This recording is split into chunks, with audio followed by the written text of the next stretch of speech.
ತಾಲ್ಲೂಕಿನ ರೈತರು ರೈತ ಸಂಪರ್ಕ ಕೇಂದ್ರಗಳಲ್ಲಿ ರಿಯಾಯಿತಿ ದರದಲ್ಲಿ ಬಿತ್ತನೆ ಬೀಜಗಳನ್ನು ಖರೀದಿಸಿ ಸರ್ಕಾರದ ಸೌಲಭ್ಯದ ಸದುಪಯೋಗ ಪಡೆದುಕೊಳ್ಳಬೇಕು ಎಂದು ಸಂಸದ ಸಾಗರ ಖಂಡ್ರೆ ಹೇಳಿದರು. ಪಟ್ಟಣದ ಪುರಭವನದಲ್ಲಿ ಕೃಷಿ ಇಲಾಖೆ ವತಿಯಿಂದ ಭಾನುವಾರ ಆಯೋಜಿಸಿದ್ದ 2025-26ನೇ ಸಾಲಿನ ಮುಂಗಾರು ಹಂಗಾಮಿನ ಬಿತ್ತನೆ ಬೀಜ ವಿತರಣೆಗೆ ಚಾಲನೆ ನೀಡಿ ಅವರು ಮಾತನಾಡಿದರು. ತಾಲ್ಲೂಕಿನಲ್ಲಿ ಮುಂಗಾರು ಪೂರ್ವ ಉತ್ತಮ ಮಳೆ ಆಗುತ್ತಿದೆ. ಹಾಗಾಗಿ ರೈತರು ಬಿತ್ತನೆಗೆ ಸಜ್ಜಾಗುತ್ತಿದ್ದಾರೆ. ಈ ಬಾರಿಯ ಮುಂಗಾರು ಹಂಗಾಮು ಆಶಾದಾಯಕದ ನಿರೀಕ್ಷೆಯಿದ್ದು, ಬಿತ್ತನೆ ಬೀಜ ಮತ್ತು ರಸಗೊಬ್ಬರ ಸಮರ್ಪಕ ಪೂರೈಕೆಗೆ ಸರ್ಕಾರಿ ಕ್ರಮ ಕೈಗೊಂಡಿದೆ.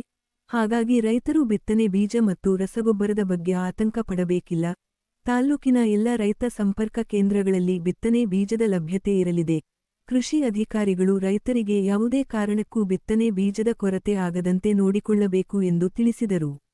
ಹಣಮಂತರಾವ್ ಚವ್ಹಾಣ, ಜಿಲ್ಲಾ ರೈತ ಸಂಘದ ಅಧ್ಯಕ್ಷ ಮಲ್ಲಿಕಾರ್ಜುನ ಸ್ವಾಮಿ, ಬಸವಕಲ್ಯಾಣ ಕೃಷಿ ಇಲಾಖೆ ಉಪನಿರ್ದೇಶಕ ಸೂರ್ಯಕಾಂತ ಬಿರಾದಾರ, ತಾಲ್ಲೂಕು ಕೃಷಿ ಸಮಾಜದ ಅಧ್ಯಕ್ಷ ರಮೇಶ ಪಾಟೀಲ, ಪುರಸಭೆ ಅಧ್ಯಕ್ಷೆ ಶಶಿಕಲಾ ಅಶೋಕ ಸಿಂಧನಕೇರೆ, ಉಪಾಧ್ಯಕ್ಷ ವಿಜಯಕುಮಾರ ರಾಜಭವನ, ತಾಲ್ಲೂಕು ಪಂಚಾಯಿತಿ ಕಾರ್ಯನಿರ್ವಾಹಕ ಅಧಿಕಾರಿ ಸೂರ್ಯಕಾಂತ ಬಿರಾದಾರ್, ಕೆವಿಕೆ ಮುಖ್ಯಸ್ಥ ಆರ್.ಎಲ್. ಜಾಧವ್ ಸೇರಿದಂತೆ ಹಲವರು ಇದ್ದರು.